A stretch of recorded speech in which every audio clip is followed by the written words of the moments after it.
Israel के बंधकों की रिहाई की मांग को लेकर यरूशलेम में जनता ने अपने ही प्रधानमंत्री नेतन्याहू के खिलाफ जोरदार प्रदर्शन किया। इस बीच अमेरिकी राष्ट्रपति जो बाइडेन ने संघर्ष विराम समझौता नहीं हो पाने के लिए नेतन्याहू को जिम्मेदार ठहराया है, जिसके पलटवार में इजरायली प्रधानमंत्री ने अमेरिकी राष्ट्रपति पर ही हमला बोल दिया है। वहीं ब्रिटेन ने भी इजराइल को दिए गए अपने कुछ हथियारों के लाइसेंसों को निलंबित कर दिया है। इस सब स्थिति को कैसे देखते हैं आप? नहीं जी, देखिए, पहले तो जो लड़ाई है इजराइल हमास की, वो एक तरफा तो चल रही है और ऐसा भी नहीं है कि कोई बहुत ज़्यादा प्रोग्रेस है कि जो एम्स थे इनके, जो रखा था कि हमास का पूरा खात्मा कर देंगे। अभी देखिए, तकरीबन 41,000 जो कहा जा रहा है, जो मतलब पैलेस्टीनियन अथॉरिटी ने, जो उनकी हेल्थ डिपार्टमेंट है, उन्होंने जो निकाला है, फिगर्स दी हैं, 41,000 के आसपास की मौत हुई है पैलेस्टीनियंस की, जिसमें मैक्सिमम औरतें, बच्चे हैं। और ये कहा जा रहा है कि तकरीबन 10 से 12,000 उसमें हमास के भी हैं जी। और हमास, जो इजराइल ने ही पहले कहा था अक्टूबर-नवंबर में कि तकरीबन 30,000 की स्ट्रेंथ है, उसके कहीं नज़दीक अभी नहीं पहुँचे हैं जी। और कोई फिगर नहीं दे रहे हैं कि कितने हमास के लोग मारे गए। हालांकि वहाँ देखा जाए गाजा में बहुत ज़्यादा मारे गए हैं, क्योंकि जो रबल्स हैं, जो इतने बिल्डिंग्स इतनी गिरी हैं, मतलब 60-70% बताइए डैमेज हो रखा है पूरा इंफ्रास्ट्रक्चर, उनके नीचे से पूरी बॉडी तो निकली नहीं है अभी। लेकिन फिर भी अभी लगता नहीं कि हमास ख़त्म हो गया है। हमास भी अपने हमले जारी रखा था। बीच में आपने देखा, पिछले महीने हमने दर्शकों को बताया भी था कि कुछ उन्होंने रॉकेट छोड़े थे जो तेल अवीव तक पहुँचे थे। तो मतलब ऐसा लग नहीं रहा है कि हमास का पूरा खात्मा हो गया है।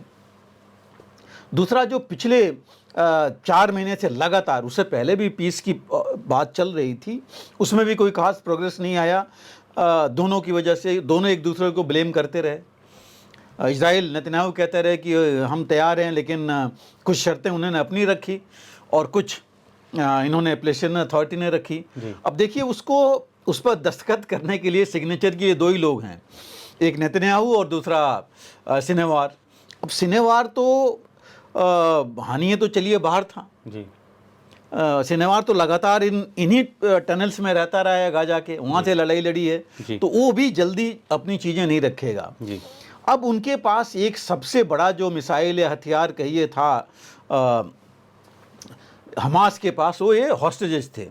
लेकिन अब उन हॉस्टेजेस में देखिए 6 अभी जो इजराइल ने कहा कि मारे गए, उनका मर्डर किया है, क्योंकि जब ये टनल में पहुँचे इजराइल के ट्रुप्स, उस समय उन्होंने मरा पाया कि अभी मारे गए हैं वो। तो अगर हम ये छोड़ दे, काउंट भी करें जितने हॉस्टेजेस थे, तकरीबन 111, 6 गए, 105, उसमें से भी अब ये कहा जा रहा है कि तकरीबन 99 इनके पास हैं जी।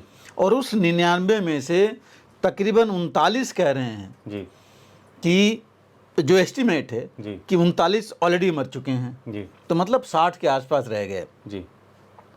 जहाँ तक पब्लिक का है, इजराइल में पब्लिक चाहती है हॉस्टेजेस की लड़ाई जो है, पहले तो हुआ था कि हॉस्टेज को छुड़ाना है जी, सबको वापस लाएंगे, ये बोला था इन्होंने जी। और फिर था कि हमास का ये खात्मा करेंगे कि ये ऐसी थ्रेट जो है, इस तरह की जो अक्टूबर 7 को हुई थी, दोबारा नहीं हो जी। उसमें से हॉस्टेज वाला तो मामला भी पूरा हुआ नहीं।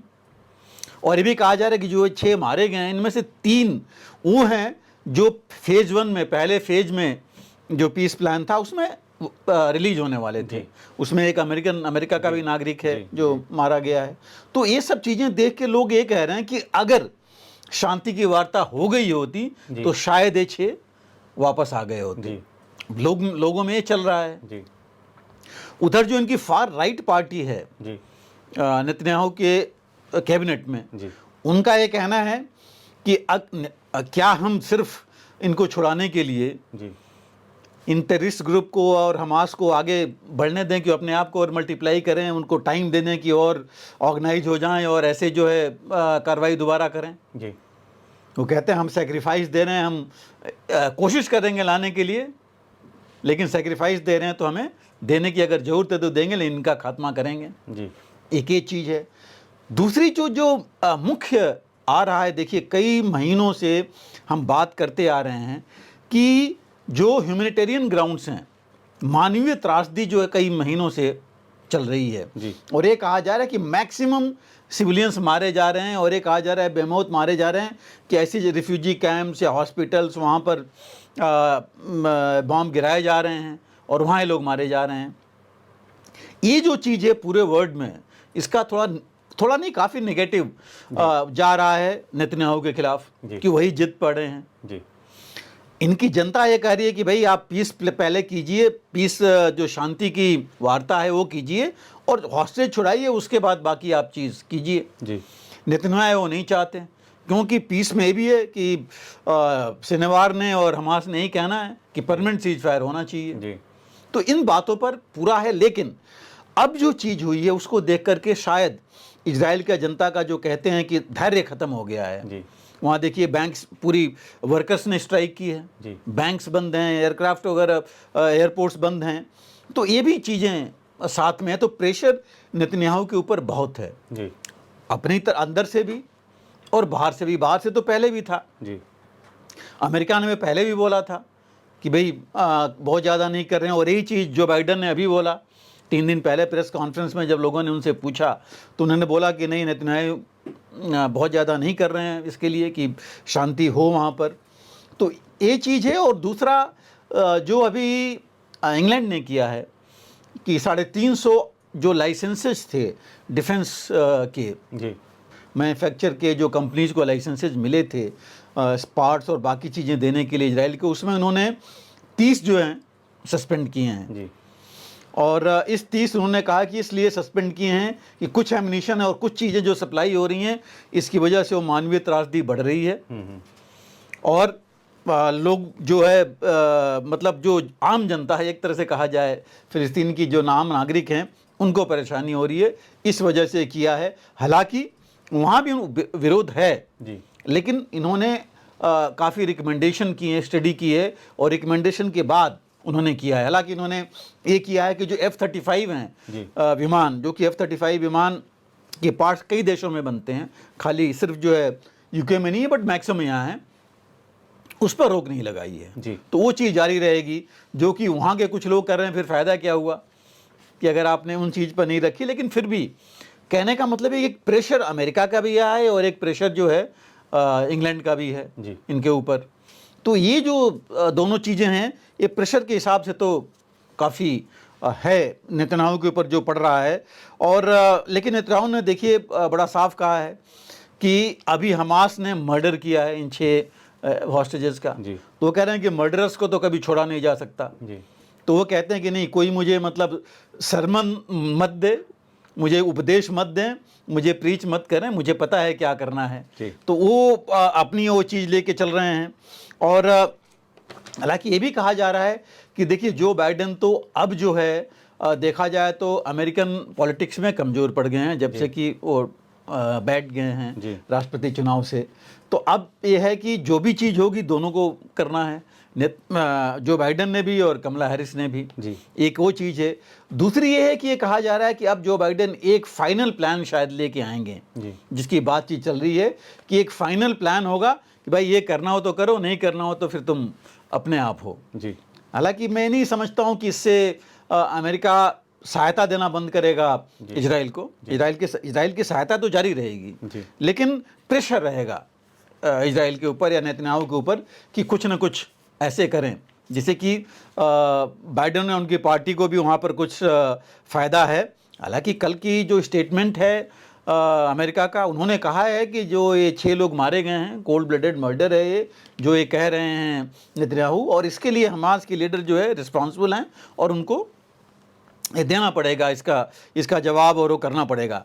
अब मुख्य चीज़ देखिए एक और रह गई है, जो अगर शांति वाली वार्ता होती है तो ये जो फिलाडेल्फी कॉरिडोर है जी, जो गाज़ा और इजिप्ट के बीच है, इस कॉरिडोर की इंपॉर्टेंस बढ़ गई है। हालांकि ये बहुत वो नहीं है। देखिए ये 14 किलोमीटर लंबा है और तकरीबन 100 मीटर सिर्फ चौड़ा है जी। एक कॉरिडोर है जो कि जैसे हमारा चिकन है कि वो तो बहुत लंबा चौड़ा है, लेकिन उस तरह का है। और इम्पोर्टेंस इसलिए है कि इजिप्ट और गाजा के बीच में ये बहुत इम्पोर्टेंट है, इसी से सारा ट्रेड से लेके हर एक चीज़ उधर से होती है। इजराइल का कहना है कि इधर से जो है काफ़ी वेपन्स और बाकी चीज़ें हमास के पास आ रही हैं जी। हालांकि तकरीबन 2005 तक इसका कंट्रोल, इसमें कंट्रोल क्या, जो एक इनके अंदर 1979 में एग्रीमेंट हुआ था इजिप्ट और इजराइल के बीच में, तो ये हुआ था कि कुछ मिलिट्री प्रेजेंस इजराइल की फिलाडेल्फिया की जो एक कॉरिडोर है उसमें रहेगी जी। तो ये कुछ साल, लेकिन 2005 में इजराइल ने वापस कर लिया था। और फिर जब 2007 में हमास की गवर्नमेंट बनी थी गाजा में, फिर वहाँ एक्टिविटीज़ बढ़ गई थी जी। अब नेतन्याहू का कहना है कि नहीं, हमारे ट्रुप्स वहाँ परमानेंट रहेंगे, जी। जो इजिप्ट भी नहीं चाहता कि हमारे यहाँ परमानेंट किसी के वो नहीं होने चाहिए हमारे बगल में ट्रुप्स, जी। क्योंकि इनके रहेंगे कुछ ना कुछ हमास के साथ होगा, फिर इजिप्ट को प्रॉब्लम होगा। जी। हमास से भी यही कह रहा है कि शांति जो वार्ता होगी या प्लान है उसमें ये नहीं होना चाहिए जी। कि ये रहेंगे, फिर हमास कैसे रह पाएगा वहाँ। तो ये एक बड़ा मुद्दा बनने वाला है ये कॉरिडोर, जिसकी बहुत इंपॉर्टेंस पहले नहीं हुई थी जो अभी हुई। जी। लेकिन हाँ, ये बहुत इंपॉर्टेंट रूट है ट्रेड और ट्रांजिट का जी। उसमें, तो वो इसकी ये वैल्यू वहाँ रहेगी। और जहाँ तक जो आपने बात कही यूके की या इंग्लैंड का वेपन्स का, देखिए कुछ और देशों ने भी वो किया है। स्पेन और बेल्जियम भी शायद वो कर चुके हैं। पहले उन्होंने बोला था कि, उन्होंने तो यहाँ तक बोला था कि वो जल्दी ही मान्यता देंगे, या उन्होंने एक फ़िलिस्तीनी राष्ट्र जो है उसकी भी उन्होंने एक तरह से मान्यता देने की बात कर दी थी। तो वो जो है ये जो लगता नहीं कि बहुत ज़्यादा इससे प्रेशर पड़ेगा, लेकिन प्रेशर तो है नेतन्याहू के ऊपर। और नेतन्याहू का ये कहना है कि ये उन्होंने तो यहाँ बोला है, वर्ड यूज़ किया कि बड़ा शेमफुल एक्ट है इंग्लैंड का जो उन्होंने किया है। वो कह रहे हैं कि इससे जो है जितने टेररिस्ट ग्रुप्स हैं उनको ये मैसेज जाएगा कि तुम जो है इस तरह का काम कर सकते हो और तुम्हें सपोर्ट करने वाले मिलेंगे जी।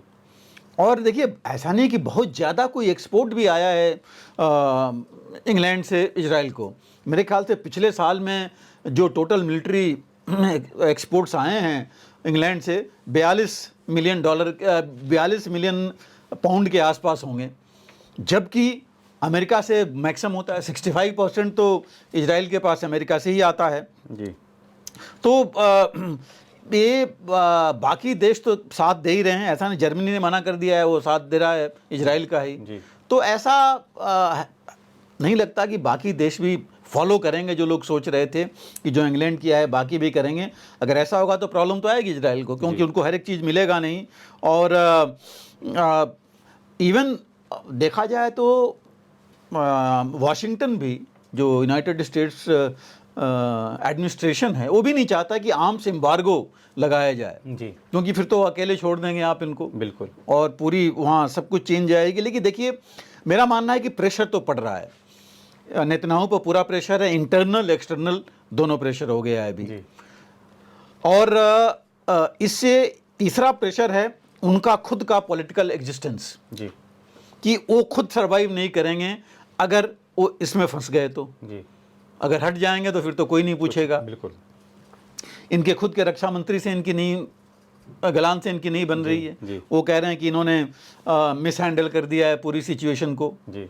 तो ये कुछ प्रेशर्स हैं जो काफ़ी पड़ रहे हैं उनके ऊपर, लेकिन अभी तक वो लेके चल रहे हैं।